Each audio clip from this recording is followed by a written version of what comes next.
Hello students. स्वागत है आप सबका कंप्यूटर की ऑनलाइन क्लास में। अभी तक हम computer introduction, history of computer, generation of computers के बारे में पढ़ चुके हैं। आज हम एक नया टॉपिक शुरू कर रहे हैं, कंप्यूटर मेमोरी। तो ज़्यादा टाइम को नहीं लेते, ओपन डायरेक्ट टॉपिक पे आते हैं, कंप्यूटर मेमोरी। जैसा कि आप सभी को पता है कि कंप्यूटर में जो प्रोग्राम्स होते हैं, इंस्ट्रक्शंस होते हैं, उनको सेव करने के लिए कंप्यूटर में एक स्टोरेज होती है, एक स्पेस होता है जहाँ पे कंप्यूटर के programs, software, application software, system software को इंस्टॉल किया जाता है या स्टोर किया जाता है। कंप्यूटर के प्रोग्राम्स को स्टोर किया जाता है ताकि जबकि उनकी ज़रूरत पड़े उनसे इंस्ट्रक्शंस की और उन प्रोग्राम्स को तो हम रन कर सकें और उनको यूज करें। तो जहाँ पे वो स्टोर किया जाता है उसको कंप्यूटर की मेमोरी बोला जाता है। बेसिकली कंप्यूटर की दो तरह की मेमोरी होती है, primary memory and secondary memory. मैंने एक चार्ट के रूप में आपको शो किया है, फ्लो चार्ट के रूप में दो तरह की मेमोरी होती है, प्राइमरी मेमोरी और सेकेंडरी मेमोरी। प्राइमरी मेमोरी के भी आगे फर्दर दो पार्ट्स होते हैं, रैम और रोम। रैम वोलेटाइल होती है, रोम नॉन वोलेटाइल होती है। इसके बारे में आगे की स्लाइड पे अपन डिस्कशन करेंगे। फर्दर रैम आगे S RAM, D RAM, ROM, EP ROM, E ROM, P ROM, double E P ROM, ये आगे तीन तरह की होती हैं। उसी तरह से सेकेंडरी स्टोरेज होता है जिसमें हार्ड डिस्क है, एसएसडी है, कॉम्पैक्ट डिस्क है, फ्लॉपी है, मैग्नेटिक टेप है, जो कि पहले चला करती थी। मैग्नेटिक टेप का आजकल यूज नहीं होता।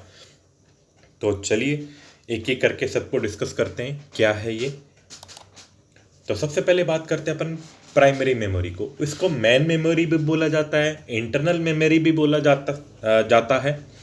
ये मेमोरी इंटरनल मेमोरी होती है जो कि डायरेक्टली सीपीयू के साथ क्या होती है, कनेक्टेड होती है, जिसको डायरेक्टली सीपीयू क्या है, एक्सेस करता है। जो भी प्रोसेसिंग होती है सबसे पहले डायरेक्ट प्राइमरी मेमोरी में डाटा आता है और उसको एक्सेस किया जाता है।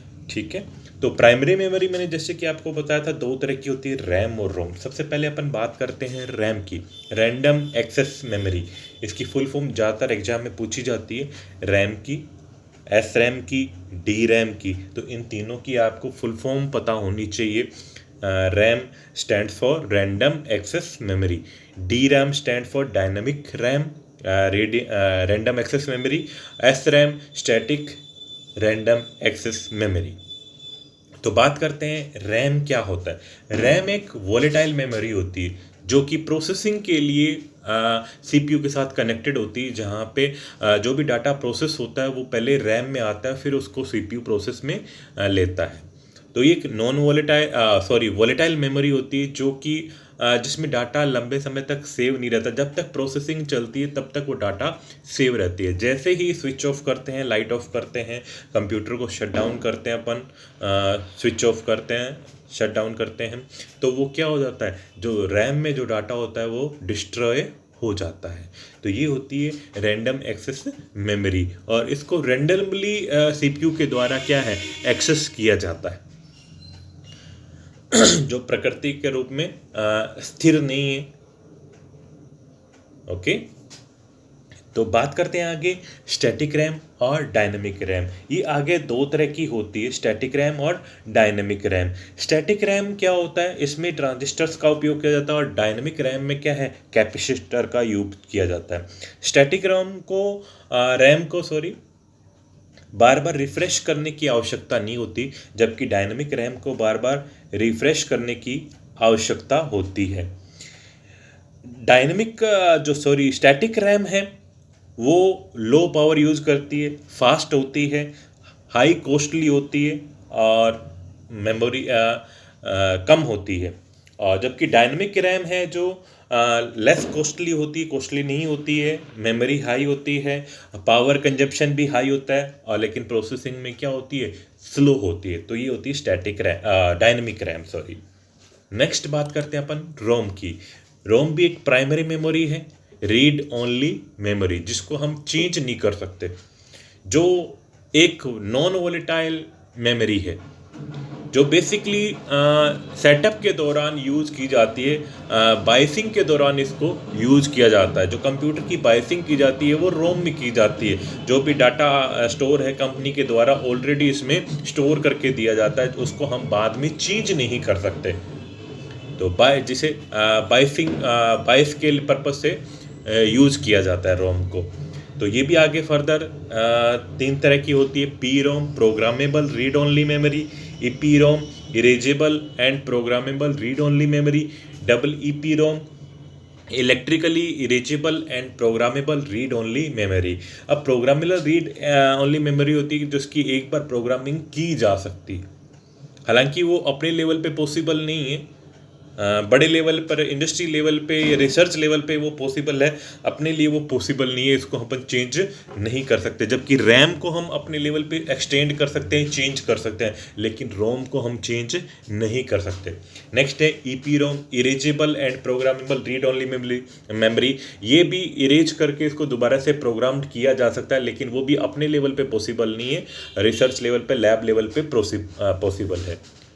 Next double E P Rome electrically erasable and programmable read only memory, जो कि इलेक्ट्रिकली इरेज की जाती है और उसको दोबारा से प्रोग्राम्ड किया जा सकता है। तो ये होती है primary memory, RAM and ROM. Hope तो सबको अच्छे से समझ में आ गया होगा। नेक्स्ट बात करते हैं अपन सेकेंडरी मेमोरी, जिसको ऑक्सिलरी मेमोरी भी बोला जाता है, एक्सटर्नल मेमोरी भी बोला जा सकता है। मेनली जो ये सेकेंडरी मेमोरी होती है स्थायी परमानेंट मेमोरी होती है, जिसमें कि कंप्यूटर में बैकअप लिया जाता है, कंप्यूटर में डाटा को सेव करके रखा जा सकता है और जाता है। और जैसे भी अपने जो भी डॉक्यूमेंट्स होते हैं या वीडियो ऑडियो जो भी, हम सारा क्या सेकेंडरी स्टोरेज में अपना डाटा क्या है सेव करते हैं। एक फिक्स मेमोरी है जिसमें डाटा परमानेंट रहता है, जब तक मेमोरी में कोई टेक्निकल फॉल्ट नहीं आता तब तक उसमें डाटा डिस्ट्रॉय नहीं होता, चाहे लाइट हो चाहे नहीं हो, उसके अंदर डाटा सेव रहता है। जैसे रैम में प्राइमरी मेमोरी में लाइट जाने के बाद डाटा क्या होता है, डिस्ट्रॉय होता है, लेकिन सेकेंडरी मेमोरी में डाटा डिस्ट्रॉय नहीं होता। तो बात करते हैं आगे, ये सेकेंडरी स्टोरेज कितने तरह की होती हैं। इसमें काफ़ी सारी हैं। हार्ड डिस्क हैं, HDD बोलते हैं जिसको, हार्ड डिस्क ड्राइव बोलते हैं, जो कि ज़्यादातर यूज की जाती हैं, जिसमें एक मूविंग पार्ट्स होते हैं, इलेक्ट्रोमैग्नेटिकल चार्ज सरफेस होती है और जिसके द्वारा डाटा को रीड और राइट किया जा सकता है। उसमें डाटा को सेव किया जाता है। एक हेड होता है जिसके द्वारा रीड एंड राइट हेड होता है, जिसके द्वारा मेमोरी में डाटा को रीड किया जाता है और राइट किया जाता है, उसको सेव किया जाता है, स्टोर किया जाता है। ज़्यादातर कंप्यूटरों में हार्ड डिस्क यूज होती है। HDD बोलते हैं जिसको, hard disk drive. Okay, next है SSD सॉलिड स्टेट ड्राइव। ये एक हार्ड डिस्क का नया रूप है। इसको कहें तो एक तरह से ये कहें कि हार्ड डिस्क का एक नया रूप है जो कि आजकल यूज किया जाता है। ये उसका एडवांस रूप है जिसमें क्या है, फ्लैश आधारित मेमोरी है, फ्लैश बेस्ड मेमोरी है, जिसमें मूविंग पार्ट्स नहीं होते। मैकेनिकल पार्ट जैसे कि हार्ड डिस्क में मैकेनिकल पार्ट्स होते हैं, उस तरह से इसमें मूविंग पार्ट्स नहीं होते। डाटा इजीली एक्सेस किया जाता है, फास्टली एक्सेस किया जा सकता है और लेस इलेक्ट्रिसिटी कंज्यूम होती है इसमें, और फास्ट है इसको डाटा, इससे डाटा को फास्टली एक्सेस किया जा सकता है। तो ये है SSD, जिसकी फुल फॉर्म एग्जाम में पूछी जा सकती है। नेक्स्ट है ऑप्टिकल डिस्क। ऑप्टिकल डिस्क में आप क्या आते हैं, CD, DVD, Blu-ray disc. CD compact disc, DVD digital versatile disc या डिजिटल वीडियो डिस्क भी बोलते हैं। तो ये ऑप्टिकल डिवाइस है जिसमें डाटा को सेव किया जा सकता है। ये भी एक एक्सटर्नल मेमोरी है। आप सब ने देखा होगा CD, DVD, ब्लूरे, आजकल ब्लूरे चल रही है जिसकी कैपेसिटी बहुत ज़्यादा है। इसमें लेंस के द्वारा, ऑप्टिकल लेंस के द्वारा डाटा को रीड और राइट किया जा सकता है। ये भी 2 तरह की आती है, एक रीराइटेबल आती है और एक राइटेबल आती है, जिसमें एक बार सिंगल टाइम ही डाटा को राइट किया जाता है, उसको सिर्फ हम रीड कर सकते हैं, उसमें चेंज नहीं कर सकते। लेकिन एक दूसरी आती है रीराइटेबल भी आती है, जिसको हम इरेज करके दोबारा भी यूज कर सकते हैं CD ड्राइव और DVD ड्राइव के द्वारा। ठीक है, तो अब जो इसकी जो सीडी की जो स्टोरेज क्षमता होती है वो 700 MB के नियर अबाउट होती है और डीवीडी 4.8 GB के लगभग होती है और जो ब्लू रे डिस्क है लेटेस्ट है जो कि 50 GB तक की उसकी स्टोरेज कैपेसिटी होती है। इन सब ने फ्लोपी की जगह ली है। सबसे पहले जो एक्सटर्नल स्टोरेज डिवाइस के साथ जो डाटा को ट्रांसफ़र करने के लिए या सॉफ्टवेयर को इंस्टॉल करने के लिए फ्लोपी का यूज़ किया जाता था। दो तरह की फ्लोपी होती थी, एक 3.25 इंच और एक 5.25 इंच की फ्लोपी डिस्क होती थी। आजकल इसका उपयोग नहीं किया जाता। 5.25 इंच और 3.5 इंच की फ्लोपी होती थी जिनकी स्टोरेज क्षमता 1.25 जो 5.25 इंच वाली होती है 5.25 इंच की होती थी, उसकी स्टोरेज क्षमता 1.2 MB होती थी और 3.5 इंच की जो फ्लोपी होती थी उसकी स्टोरेज कैपेसिटी 1.44 MB होती थी।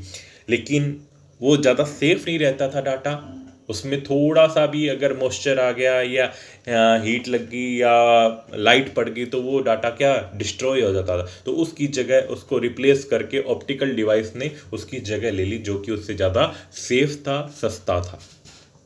लेकिन आजकल इसकी भी जगह फ्लैश ड्राइव ने ले ली है। फ्लैश मेमोरी बोलते हैं जिसको, पेन ड्राइव, मेमोरी कार्ड, इन्होंने इसकी जगह ले ली है जो कि इससे और भी अधिक फास्ट है, जिसके लिए सीडी ड्राइव, डीवीडी ड्राइव की अलग कोई ड्राइव की आवश्यकता नहीं है। इसको डायरेक्टली एक्सेस किया जा सकता है, फास्ट है, डायरेक्ट यूएसबी के थ्रू इसको यूज किया जा सकता है। पेन ड्राइव को, फ्लैश ड्राइव को, थंब ड्राइव, मेमोरी कार्ड्स जो आप मोबाइल में ज़्यादातर यूज करते हो तो उनको यूज किया जा सकता है जो इजीली इंटरफेस प्रोवाइड करते हैं कंप्यूटर के साथ।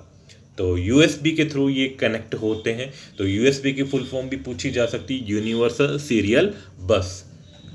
तो कैपेसिटी इनकी ज़्यादा, जो फ्लैश मेमोरी होती है इनकी कैपेसिटी बजाय सीडी, डीवीडी और ब्लू रे इनकी कैपेसिटी ज़्यादा होती है, उसकी बजाय ये सस्ते होते हैं।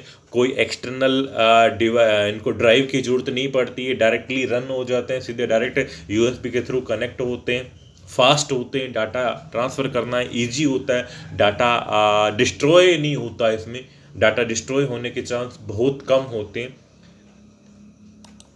तो ये था आज के लिए आपका मेमोरी से रिलेटेड टॉपिक। होप तो सबको समझ में आया होगा। एक चीज़ मैं और डिस्कशन करना चाहूँगा, आपके साथ डिस्कस करना चाहूँगा, मेमोरी मेजरमेंट। ज़्यादातर ये एग्ज़ाम में पूछा जाता है कि 1 किलोबाइट में कितने बाइट्स होते हैं, 1 GB में कितने किलोबाइट्स होते हैं या MB होते हैं, 1 टेराबाइट में कितने गीगाबाइट होते हैं। तो ये एक सारणी है जिसको आप देख लें तो आपको आइडिया हो जाएगा कि एग्ज़ाम में अगर पूछा जाता है तो आप इजीली आंसर दे सकते हो। वैसे मैं आपको बता दूं, जो भी कंप्यूटर में है डाटा वो बाइनरी डिजिट में स्टोर होता है, 0 और 1 में। जो कंप्यूटर की लैंग्वेज है वो बाइनरी लैंग्वेज है, 0 और 1 डाटा जो भी स्टोर होता है 0-1 की फॉर्म में ही सेव होता है। तो 4 बिट के समूह को क्या बोलते हैं? एक निबल बोलते हैं। 4 बिट के समूह को एक निबल बोलते हैं। 8 बिट के समूह को एक बाइट बोलते हैं।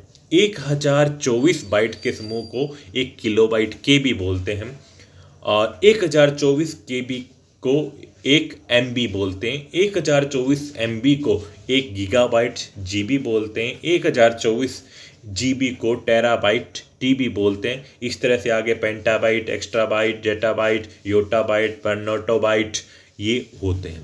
तो ये एक इसकी स्टोरेज यूनिट्स होती हैं जिनको आप ध्यान रखें, एटलीस्ट एक्स्ट्रा बाइट तक तो याद रखें। ज़्यादातर टेराबाइट तक ही पूछा जाता है एग्ज़ाम में, लेकिन आपको एक्स्ट्रा बाइट तक याद कर लें ताकि आपको इनके बियॉन्ड अगर पूछा जाए तो आप इजीली आंसर दे सकें। तो आज के लिए इतना ही। अगर वीडियो अच्छा लगे तो लाइक करें, शेयर करें, कमेंट करें। कोई प्रॉब्लम हो तो मुझे कमेंट करके बताएं। मैंने व्हाट्सअप नंबर स्टार्टिंग में आपको दे दिया है। और अपने फ्रेंड्स के साथ इसको शेयर करें ज़्यादा से ज़्यादा ताकि वे भी इसका फ़ायदा ले सकें। Thanks for watching. मिलते हैं नेक्स्ट वीडियो में नए टॉपिक के साथ।